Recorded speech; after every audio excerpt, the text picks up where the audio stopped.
हिंदू धर्म के पुराण, महाकाव्य और लोक कथाओं में देवशिल्पी विश्वकर्मा एक अद्वितीय चरित्र हैं।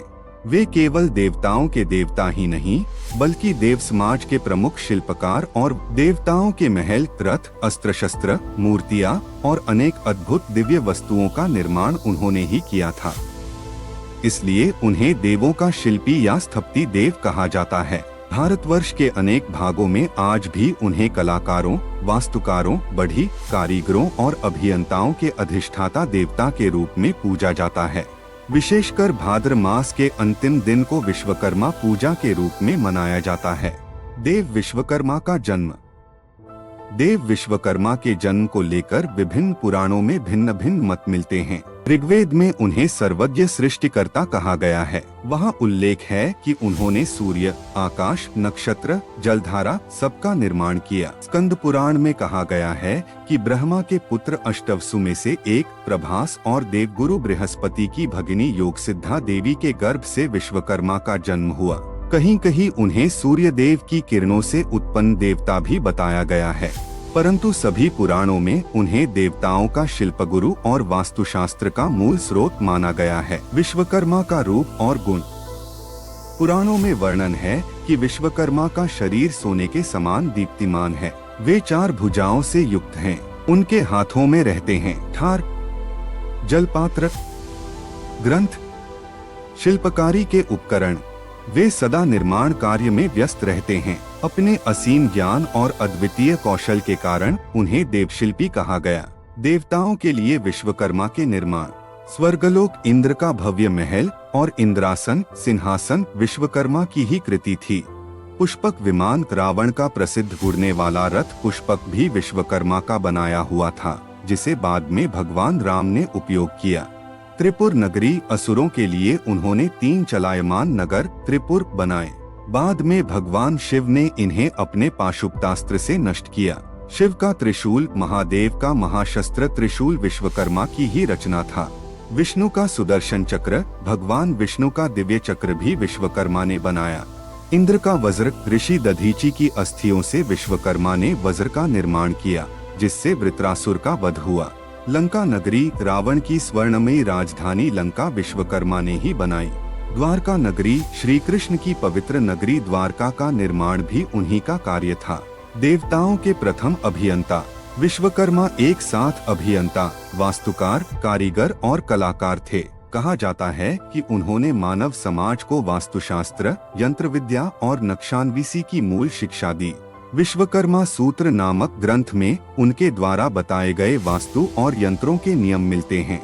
प्राचीन काल में जब भी कोई मंदिर, महल या नगर बनता था, तब कारीगर विश्वकर्मा का नाम लेकर ही कार्य का शुभारंभ करते थे।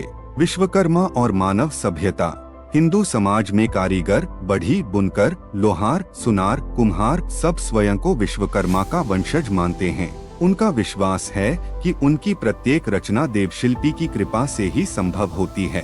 विश्वकर्मा पूजा इन श्रमिक वर्गों का प्रमुख पर्व है। इस दिन वे अपने उपकरणों और कारखानों को सजाकर उनकी पूजा करते हैं। उनका विश्वास है कि हर औजार में देवता का वास है। विश्वकर्मा का परिवार। पुराणों में विश्वकर्मा की पत्नी का उल्लेख विशेष रूप से नहीं मिलता, किंतु उनकी 5 पुत्रियां बताई गई।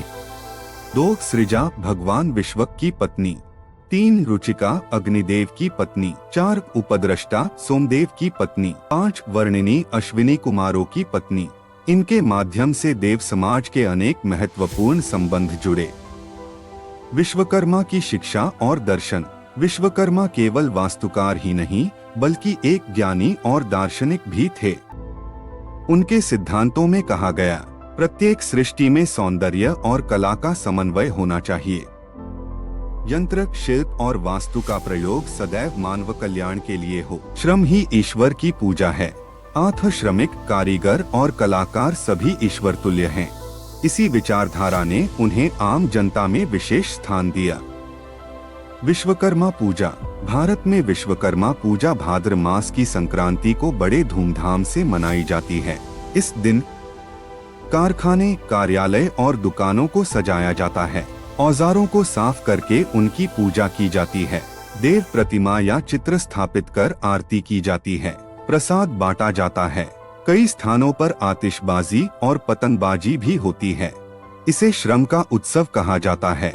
विश्वकर्मा का प्रतीकात्मक महत्व। विश्वकर्मा केवल एक देवता नहीं बल्कि श्रम, कला और विज्ञान के प्रतीक हैं। उनकी कथा हमें सिखाती है, 1. श्रम और शिल्प के बिना सभ्यता असंभव है। 2. कारीगर और अभियंता ही मानव समाज के वास्तविक निर्माता हैं। 3. जब सौंदर्य और विज्ञान का संगम होता है तभी सच्ची कला का जन्म होता है। दिव्य शिल्पी विश्वकर्मा की कथा हमें बताती है कि मानव सभ्यता की आधारशिला है श्रम, ज्ञान, कला और प्रौद्योगिकी। पुराणों में उन्होंने देवताओं के लिए महल, अस्त्र और नगर बनाए और आज वे प्रत्येक कलाकार व श्रमिक के हृदय में विद्यमान हैं। उनका अंतिम संदेश है, श्रम और कला के माध्यम से मानव कल्याण ही सर्वोच्च लक्ष्य है। इसीलिए विश्वकर्मा केवल पुराणों के पात्र नहीं बल्कि आज भी श्रमिक वर्ग की प्रेरणा और आश्रय हैं।